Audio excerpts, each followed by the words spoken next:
So getting back, during this stage of the company, there was two key pivots that happened. And one thing you notice, during a 5-year period, the company actually had 4 different CEOs, if you count a short period of time when Mike Marvin came back. So think how disruptive that can be for the business. But as I talked about, the culture of the company is what held it together at those times until there was some stability in direction, vision, and leadership. So 2 key pivot points was, number 1, was the company made a decision that we weren't just a software company. Right? Some people had issues in their business they needed to solve. They needed to get smarter about things that dealt with location, their assets, and their customers. And a way to solve that was bringing software tools to the table, but also data and services and other things. So we started to shift towards more of a total solution provider. What did that do for the company? It actually established a really strong recurring revenue model, where software maintenance was only 15% recurring. The data model was almost 100% recurring year over year. So the company, what did that do from the standpoint of Wall Street? We were able to, over 17 straight quarters, meet expectations. So that gave us the foundation of strength in certainly becoming a public company. What else becomes when you're a public company? You can't hide anymore. So it's not just about growth, it's step growth. You start getting the questions, how big? How fast? And there's industry analysts, there's financial analysts, all asking those questions every single day. The next move was to go from desktop mapping to analytical CRM. So at one point in time, desktop mapping was a great space when they made that initial thing away from in-car navigation. But one of the things we found was it was limiting the company. People were thinking of us as departmental in nature. Right? Even though we may have 2,000 seats at Sprint, right? People were thinking it because it's a desktop software. It wasn't an enterprise software.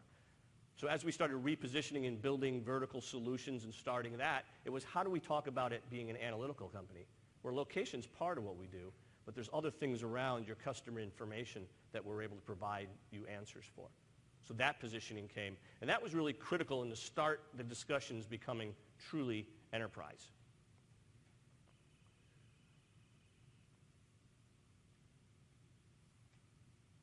And then it comes to the point of strategic part of the company. So at this point in time, you think this is around 2000, and there was some pretty good evidence. We won a Cody Award for the #1 enterprise software. Business Week named us as one of the high-growth companies, and Fast Company magazine actually named MapInfo as one of the champions of innovation. So this all happened between 2000 and 2003.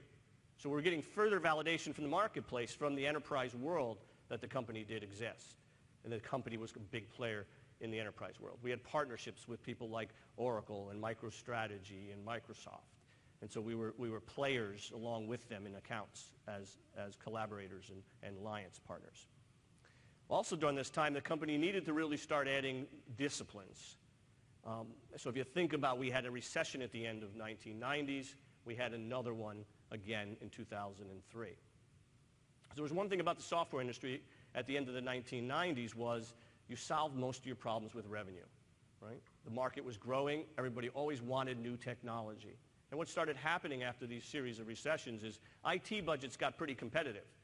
So you no longer are competing in an account against your competitor. You're competing in the account for IT budget money that could be spent on some other IT.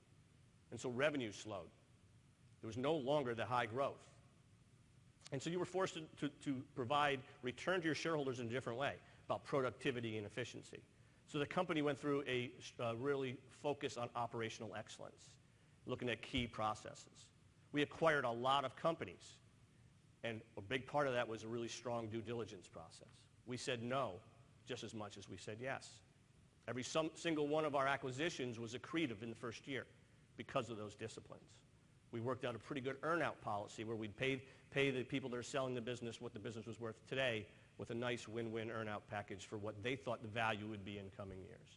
So it worked really well. Company built disciplines around customer loyalty and around focusing on our how we bring products to market quicker and faster and better. So with that, let me just wrap up. So I talked about the last thing as we're getting into the enterprise stage is becoming now vertical solutions. So the Bible back then was Jeffrey Moore's Crossing the Chasm. And when we went from the early adopters to the pragmatist, and then all of a sudden it started becoming the different vertical players really having interest. Hey, can you do this for us? So we started acquiring expertise in specific verticals. So it would be data expertise, services expertise. That helped us really grow the business. And then we started again feeling like we weren't positioning ourselves appropriately from an enterprise perspective and started talking about location intelligence. Did a follow-on offering, raised money, and thanks to Jim Cramer and Mad Money, location intelligence had a space in the marketplace. So what do I want you to take out of this? It is those three things. It was that culture that the company had right from the beginning, and right that same spirit you heard in all those voices on the video, right? It wasn't just a job. It was a hobby, and it wasn't just a hobby. It was a way of life. It was a part of everybody's life, and there was such strong passion. And that passion was about one agenda, and it was about MapInfo's agenda. There's many good people that came that had talent during those years that the culture rejected because they were about their personal agendas, not about the company. If you have a strong culture, it will do that for you. Second part was just say no to status quo. In the early years, it was about creating chaos and never being satisfied and never standing still. That as a larger company manifests itself into a core value of continuous improvement. And then the last thing is, success has a method. It is about those business disciplines. And MapInfo was successful because they pivoted with a purpose. Every single one of those pivots were strategic, well thought out, and executed and focused on properly. I could go on telling this story. I think the best place to stop is probably at the sale of the company, how we measure success, further validation. John mentioned some of this. 53% premium in stock price, $480 million for the purchase of the business. There was 13 different vendors, 13 different companies that actually were in the bidding process for the business. So it certainly gained a lot of attention. Jeffries Broadview, who was our investment banker, running the process for us, told us it was the best run company they ever dealt with. And so for me, I think we heard in John Haller said it when he talked about that heartbeat in the video when he went by the building. And to us who all were a part of this, it's whenever you hear that word and you see the brand somewhere still staying alive, that you understand it's more than just the brand, it's more than just the product, but it is the spirit behind that of the people that made it successful. With that, I thank you.